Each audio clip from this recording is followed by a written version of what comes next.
Hello, pal, and welcome to the university's research podcast. Hello, thank you. It's great to have you here. I think this is now our 5th episode as part of a new research impact series following the Research Excellence Framework announcements last week, where there's been lots of conversation about the results. And it's great to have you here to talk about one of the impact case studies that we submitted. So first of all, though, let's kick off by hearing a bit about your journey into research. Where did it all begin for you? So for me, it began really after my master's. I did a 1 year or about 9 month stint as a research assistant, looking at local economic development. So that's sort of how I got a taste for it, really, and then I sort of really enjoyed that experience, and I think I enjoyed sort of the academic perspective and thought that this was something that would be beneficial, interesting area to work in, really. And so your background was what was your undergraduate, and how did you sort of get into the subject? So my undergraduate was, it's called Latin American Development Studies. It was sort of a compilation of subjects focusing on Latin America, but to focus on sort of the development sort of side of things. And as part of that, I spent a year abroad in Central America, working on some research projects out there. And then I did a master in local economic development, which was really looking at sort of regional economic development strategies and what determines, what factors determine why there is such an agglomeration of economic activity in London and other cities across Europe, and why there is less so in some of the lagging regions. And then when there was back in 2007, I was applied for a job at Salford University, looking again as a research assistant, but on a microfinance project, sort of in the UK. So that was sort of my, that was sort of my entry point into it, and the rest is sort of history, as I say. Yeah. I mean, I always find it interesting to understand people's motivations for getting into a research area. Was there a particular kind of passion that led you into this world, or was there something you really wanted to explore or felt that it really mattered? Well, I think, I was initially quite interested in the idea of working in, my initial goal was sort of to work in a sort of developing country and work more in the international aid side of things. But as I started looking into more sort of developed countries, that also became something of great interest. So there's it's sort of a bit of a paradox that in countries where you have a lot of development and where you have so much, it's the cost of sort of sitting outside of that is so much higher. In that sort of being without not having access to a bank account was not so much of an issue in the 1950s, because pretty much no one, not that many had it, and most were paid in cash, and there was not a problem. But now in today's society, sort of when over 90% of people are, the cost is so much more. So I think for me, sort of combination of, it is, I do want to make a difference, and that's sort of what the focus in our research. And I'm also driven by, to some degree, by curiosity about how things work. I think that what's great about the unit I work for in the university is that sort of has always been the focus. It was set up to research solutions and way to address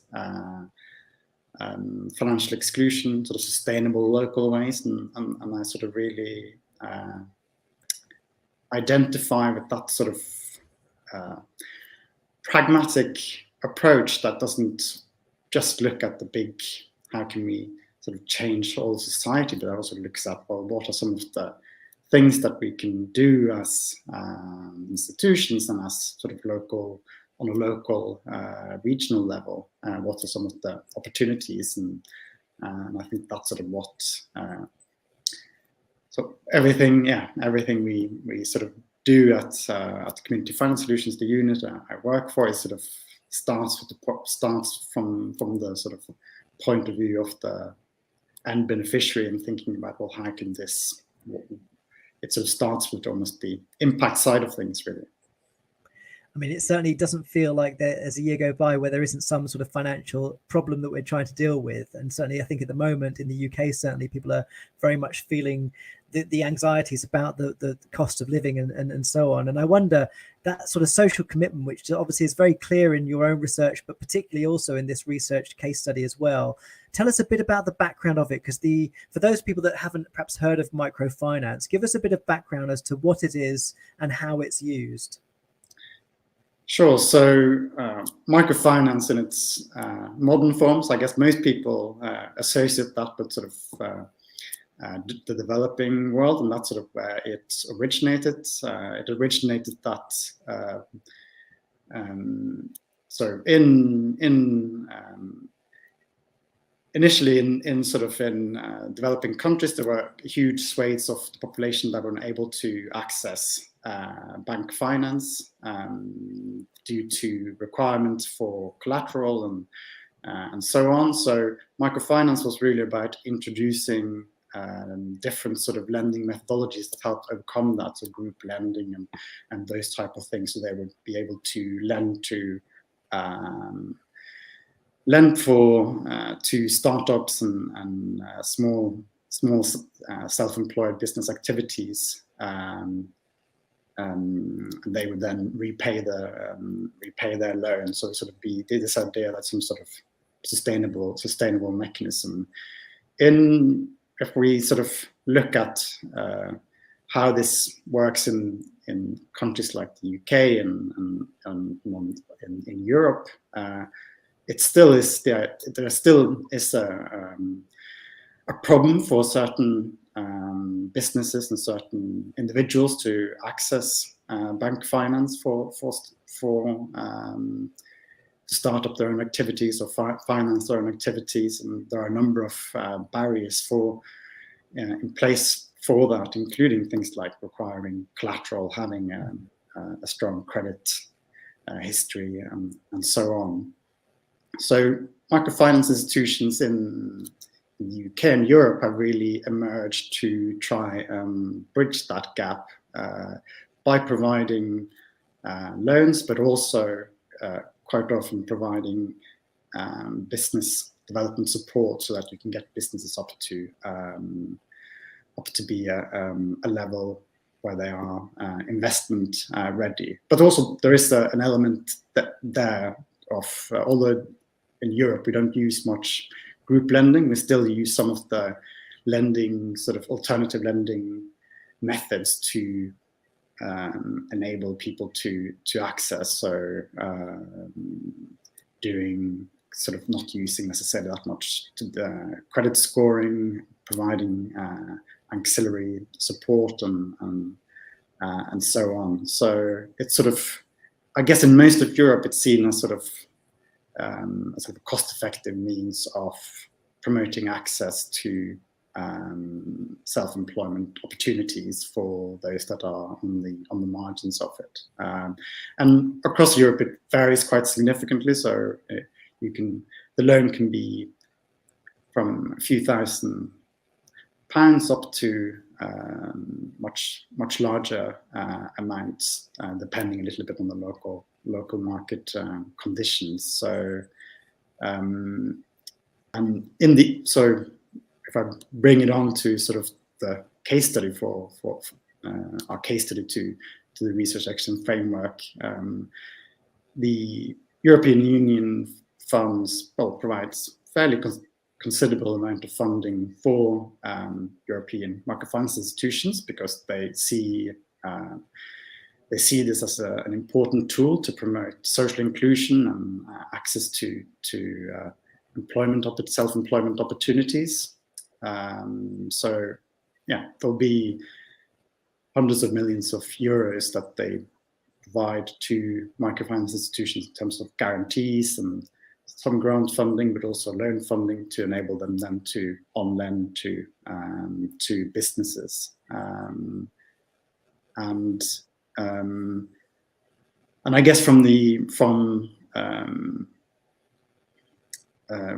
European Union point of view, a challenge has always been that I think a few challenges. One is that the sector has been very small and immature and quite small in scale. It's also been very dependent on European funding, and because it's not regulated in the same way that banks. So these are all not-for-profit, non-bank institutions. They are the degree to which they are regulated varies quite significantly. So I think from the European Union point of view, they always wanted to do something to help develop the sector. So in the end, it could become less dependent on public, but especially EU funding, which is like all of the fundings, all of the public funding, it's sort of scarce. And it wanted also, in the end, that's the end beneficiaries or the aspiring micro entrepreneurs to have a similar, or at least have a similar sort of customer experience, so that you wouldn't get less transparency or less rights if you were a micro entrepreneur in France than you would in Germany or in Romania or vice versa. So that was sort of the reason for looking for some sort of tool that could help them do that, and the European Code of Good Conduct for Microcredit Provision, which we sort of drafted on a contract with the European Commission, was sort of meant to be that sort of tool that wasn't overly burdensome on microfinance institutions, like regulation could be. You don't want to be stifling the sector, but at the same time set out a set of standards that they have to abide by, especially important in relation to how you treat your customers, so that you wouldn't get a poorer experience or get less information in one area than another. So that was sort of some of the background for it. So it sounds very much like it's a project that is really very much committed to, partly increasing sort of access to society, and it's very sort of ideologically driven, I would say, because it's trying to really provide opportunities and access to people of perhaps the greatest need, really. But accessing finance of being such a crucial part of developing your own business, making sure you can actually get on in the world, which is incredible, really. And I wonder particularly how you sort of begin that process of working with Europe to see if you can have, I suppose, partly just identifying that there's a problem. Was it something that became apparent sort of early on in the research? I know it's quite a long journey in this project, but when did it become apparent that the need for a kind of code of conduct was kind of required? What was the impetus for that? Yeah, I think in the EU there's been a sort of strong. I would say that the EUs have had a very coherent approach to microfinance since the beginning. So really especially starting with its in 2007, it had a communication on microcredit, and it set out what do we think are the main building blocks for the sector in the future, and then they've in subsequent years worked on putting in place those mechanisms. And one of them was to have a code of practice that would help the sector. I think and I think they saw that as a tool to sort of disseminate good practice among microfinance institutions. I think sort of to have this resource that organizations could draw on. Where our sort of research comes in and has an influence is more in terms of the actual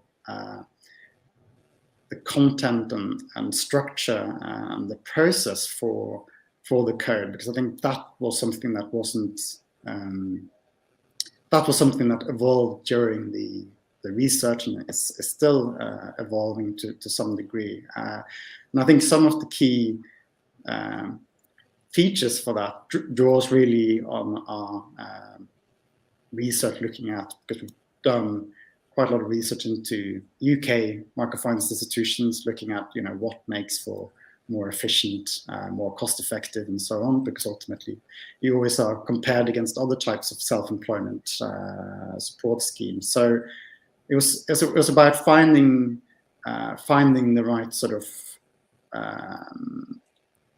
dimensions to that, and I think part of that was around how do you.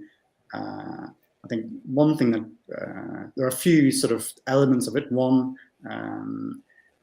we found fairly early on that it had to be something that is a bit of a yardstick for the sector, so something to grow towards rather than something. I think the problem with a lot of codes of practice is that a lot of them are essentially just a group of industry practitioners who sit down and write down what they're actually currently doing. I think that was something that was really important from the beginning, to sort of look at, well, what are the best practices, and then you can look at, well, what can we realistically expect of organizations that have limited resources.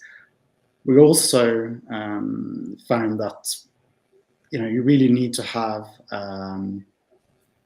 some strong incentives for organizations to sign up, and there also needs to be consequences for not complying, but also that there does need to be sector ownership of the code and the standards. So it's important to involve those in terms of developing the standards, and in terms of because that, I think, is one of the things that we found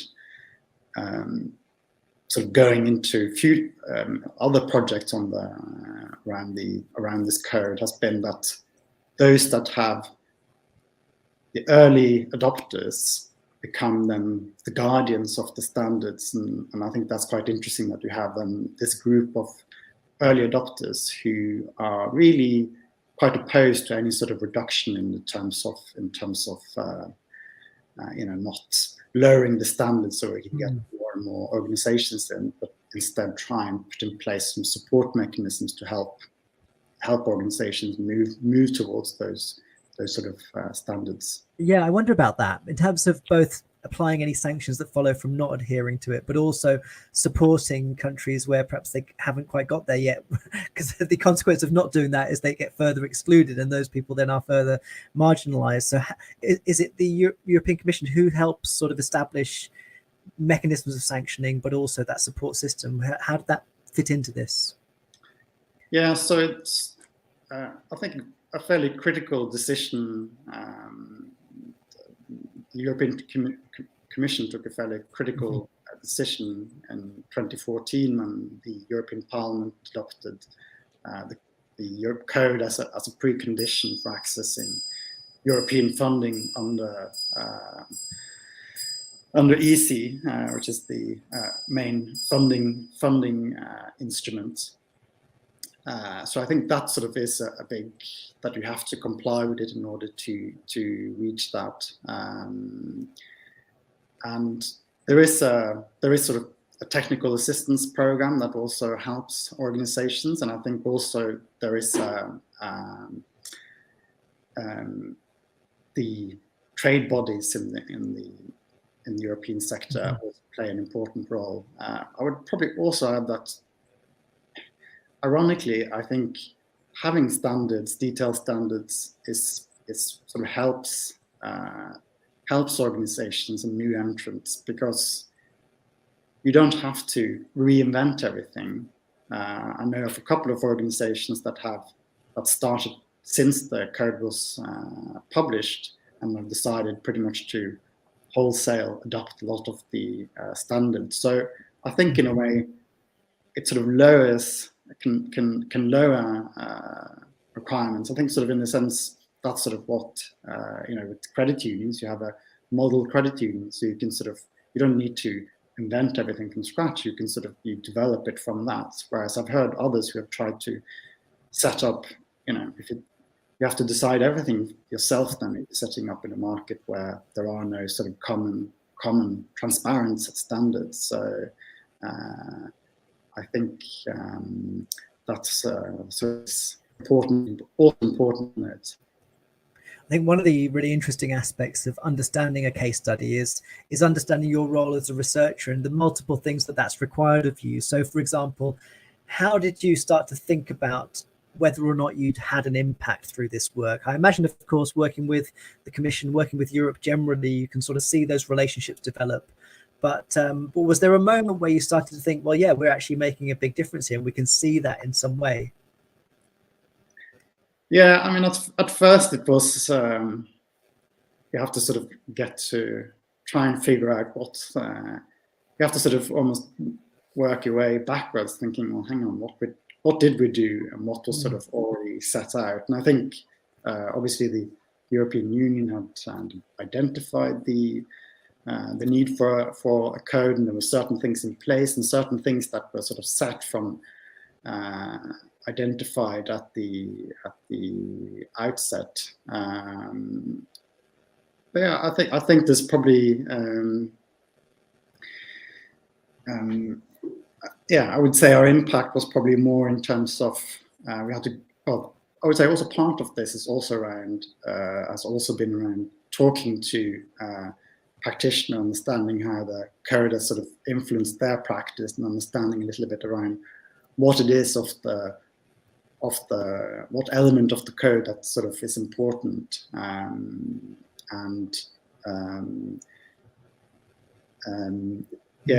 think also we have to sort of try and unpick.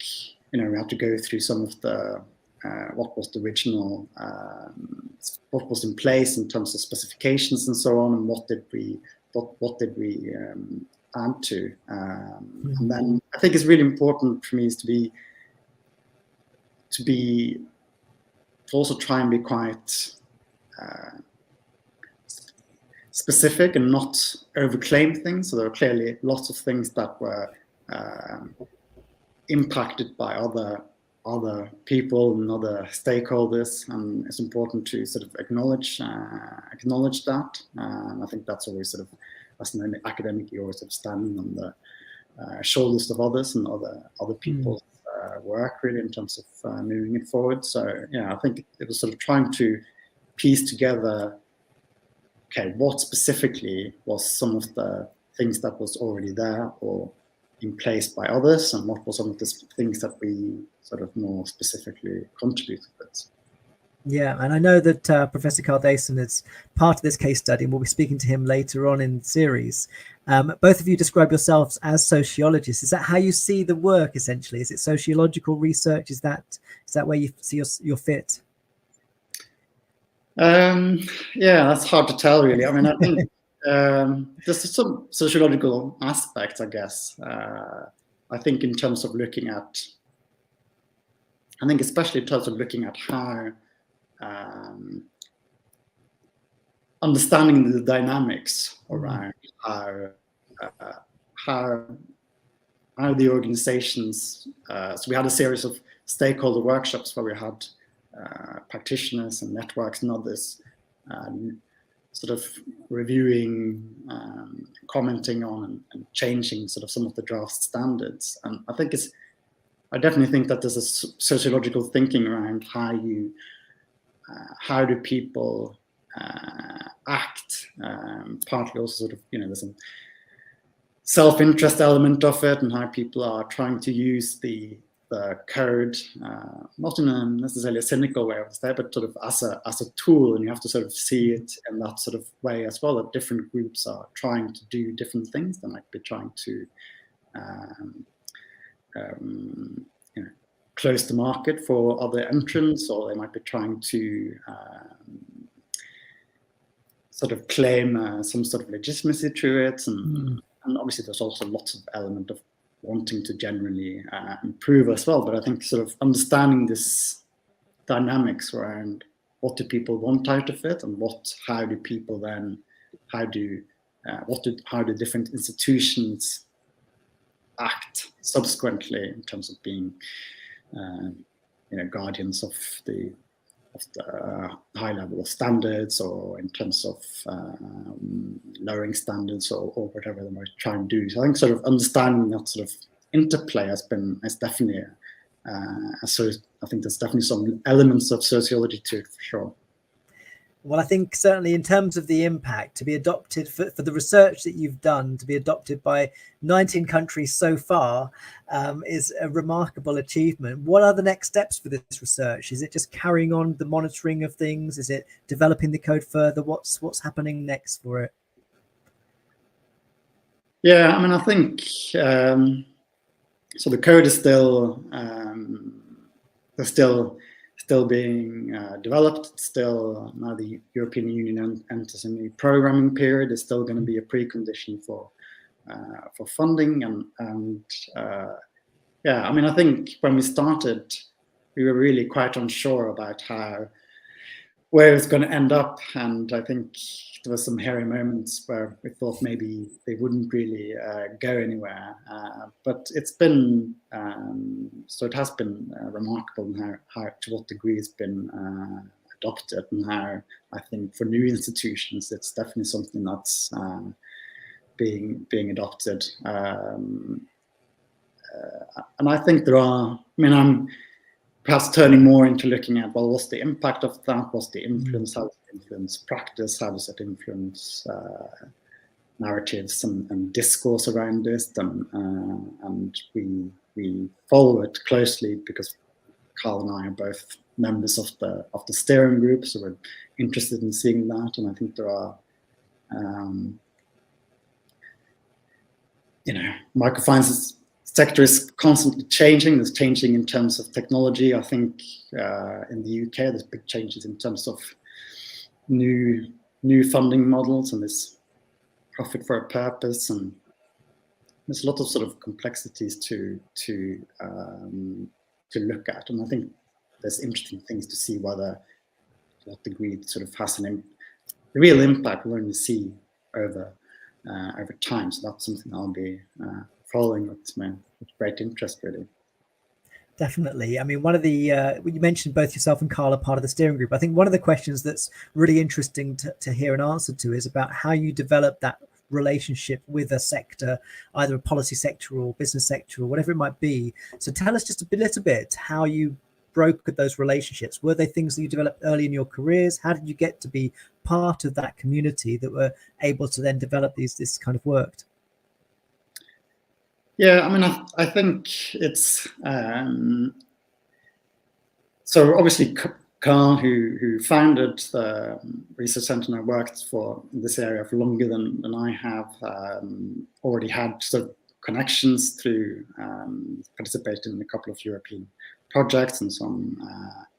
And I think sort of his background in terms of having set up a few microfinance institutions themselves, and he would have a keen understanding of the types of issues they are facing. So I think a key thing was to devise a process that would be inclusive and where people felt that their concerns were heard.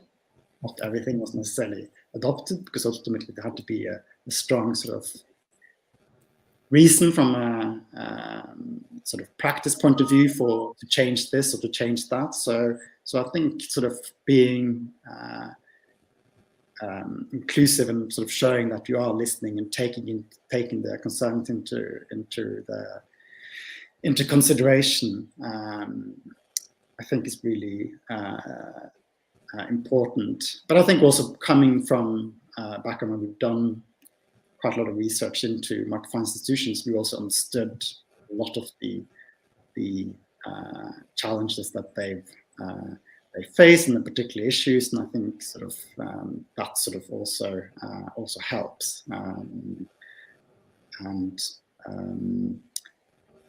Yeah, and I think we do. I think through I always think the best way to develop these type of networks is also to sort of develop a lot of them through doing research and through talking to practitioners and policymakers. And you're there to solve a problem. You have to sort of look at it like that. Like they have a set of issues, and then you can help address some of those. You and your research can help address some of those problems. Well, it's certainly a very powerful case study. And I think that one of the challenges you will have is being able to fully comprehend just how much of an impact you've had, because clearly at the very sort of local level, those individual businesses that have been sort of shaped by being able to access finance is clearly going to change many people's lives. So thank you so much for taking the time to talk to us about this, and good luck for the future. It sounds like there's quite a few more countries you can reach as well with it. So I look forward to seeing how it develops. All right, brilliant. Thank you. Thanks so much, pal. See you soon. See you.